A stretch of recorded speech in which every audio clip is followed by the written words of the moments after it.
அதாவது அப்ரண்டிஸ்களுக்கு ஒரு பாலிசி உருவாக்கும் சொல்லிட்டு குமாரப்பா ஜட்ஜ்மெண்ட் மற்றும் நமது சங்கத்தின் சார்பாக போடப்பட்ட வழக்கு நமக்கு சாதகமாக வந்திருக்கும் சூழலில் உச்சநீதிமன்ற நீதிபதி சூரியகாந்த் ஒரு கருத்தை தெரிவித்து இந்தியா முழுக்கும் ஒரு அதிர்வலை ஏற்படுத்தினார்.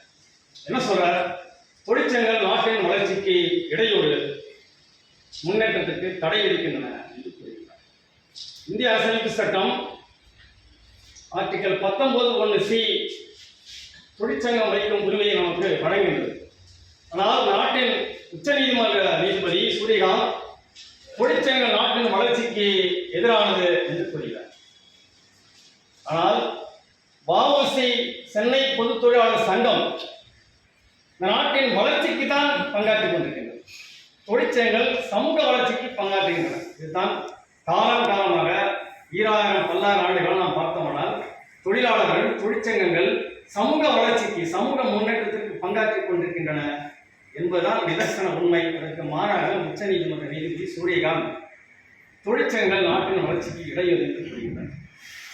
அப்படியானால் வஉசி சென்னை பொது தொழிலாளர் சங்கம் எப்படி சமூக வளர்ச்சிக்கு பங்காற்றுகிறது?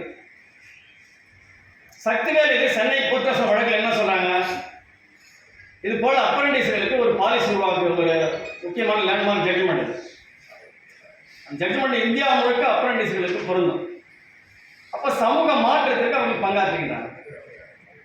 உங்களிலேயே பணிபுரிந்து எல்ஐசி பணிபுரிந்து ஒரு வழக்காடி ஒட்டுமொத்த எல்ஐசி அப்ரண்டிஸ்களுக்கும் பணி வாங்கி கொடுத்த உங்களுடைய நண்பர் சமூக மாற்றத்துக்கு சமூக வளர்ச்சிக்கு பங்காற்றுகின்றார்.